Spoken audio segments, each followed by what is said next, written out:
ERi-TV news broadcast crew and I, Delit Sahaya, are now ready for your daily news briefing at 10:30 local time. But first, let us catch up with the major headlines.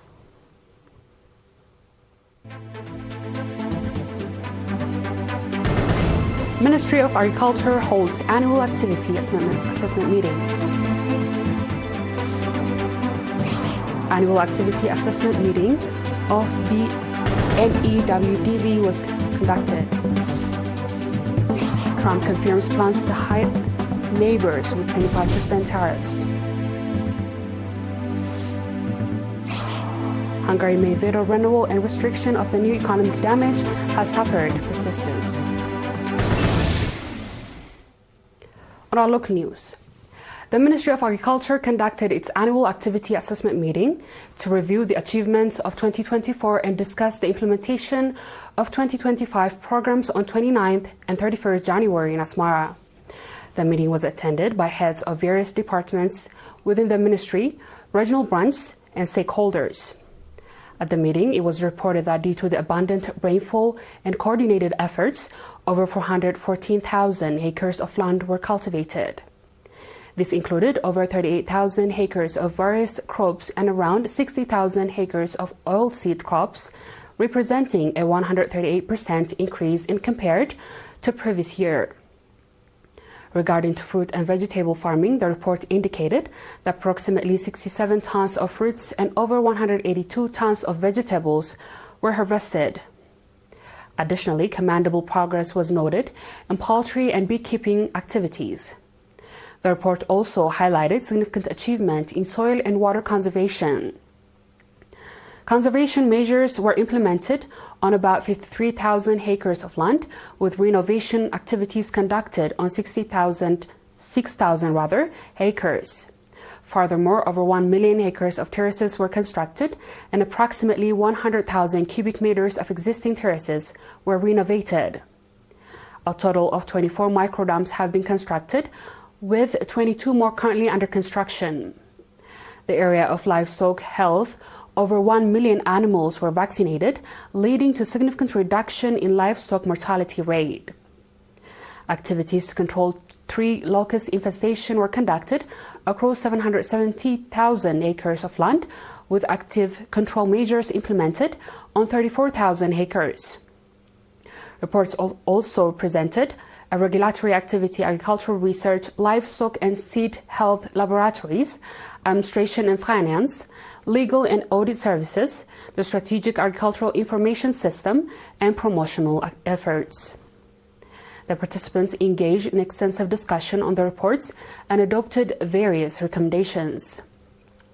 During the event, awards were presented to 100 experts who contributed in the development of the small and productive farm plots. Speaking at the meeting, Mr. Erifai, Minister of Agriculture, commended the detailed report and expressed his appreciation for those who contributed to the effort aimed at ensuring the viability of nutritious food all and everywhere. And he called on increased attention to small productive farm plots with special focus on poultry farm and top bar beehives.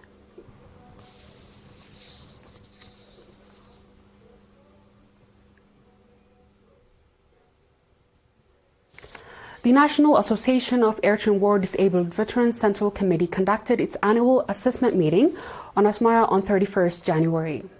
The report presented at the meeting focused on activities aimed at enhancing the economic capacity of members to improve their livelihoods and enable them to become self-supportive and productive members of society. The report also highlighted the role of stakeholders in supporting these efforts. Briefings were provided on vocational training programs designed to develop members' capacity. Additionally, members rehabilitated through agricultural initiatives, poultry and beekeeping activities, and small-scale trade were featured in the report. Mr. Muhammad Noor Idris, head of the organization and information for the association, noted that encouraging efforts has been made to enable members become self-reliant. He called on the governmental institutions and stakeholders to strengthen their participation and contribution to these initiatives. The Central Committee also elected Mr. Fisahayet Swamikael as the new chairman of the association. It was reported that priority tasks for 2025 include strengthening stakeholders' contribution, recruiting new members, designing new projects, enhancing the economic capacity of association, and improving the organizational capacity of the branch.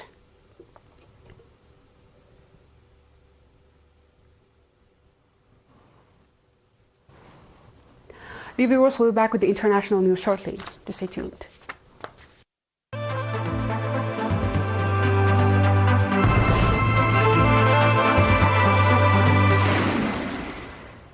Welcome back.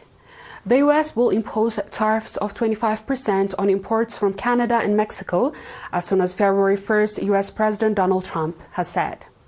He stressed that these issues of taxing oil imports from neighboring states has yet to be decided. Trump has previously vowed to introduce sweeping tariffs on Canada, Mexico, and China immediately after taking office. The president has cited illegal immigration, drug traffic, and mounting trade defects as the reason for the move.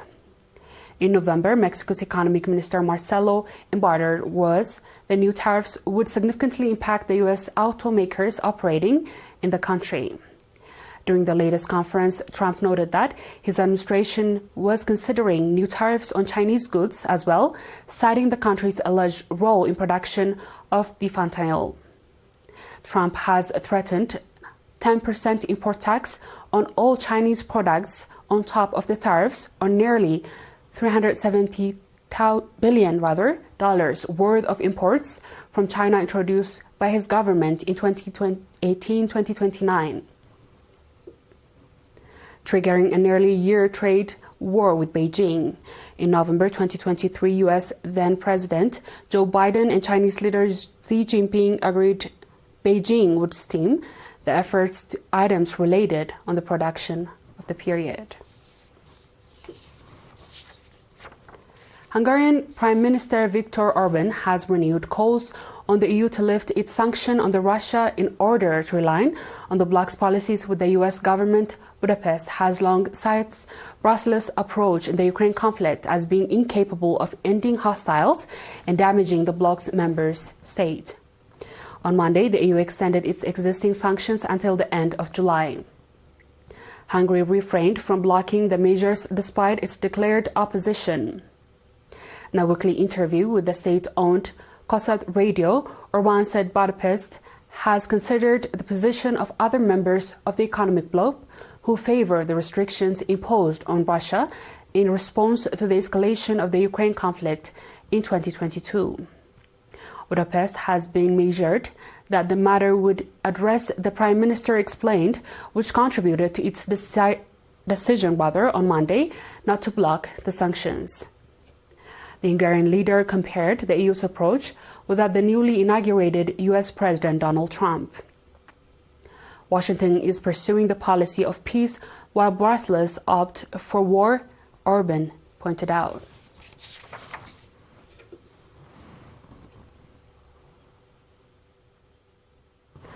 On our last news, a landslide has engulfed a group of women gold miners in Mali, killing over them an office in the governor of the West African country's Okiloro region said on Thursday. In a statement broadcast on Malian national television, the governor of Kolikoro, Colonel Lamine Kapori Songo, said the women were numerous in excavation looking for gold, and the excavation was surrounded by dike which gave away and water came with the mud and engulfed the woman.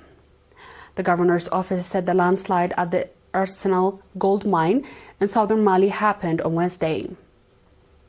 It said several miners were killed, but did not specify the number of the casualties. This is not the first time such accidents has occurred at the gold mine in Mali, which is known as one of the 3 gold-producing countries in Africa. In January last year, an regulated gold mine collapsed in Mali, killing more than 70 people near the capital, Bamako. Arsenal gold mining is essential to produce around 30 tons of gold per year and counts for 6% of the Mali annual gold production. We've come to the end of tonight's news. Dear viewers, let's have a quick recap of the headlines.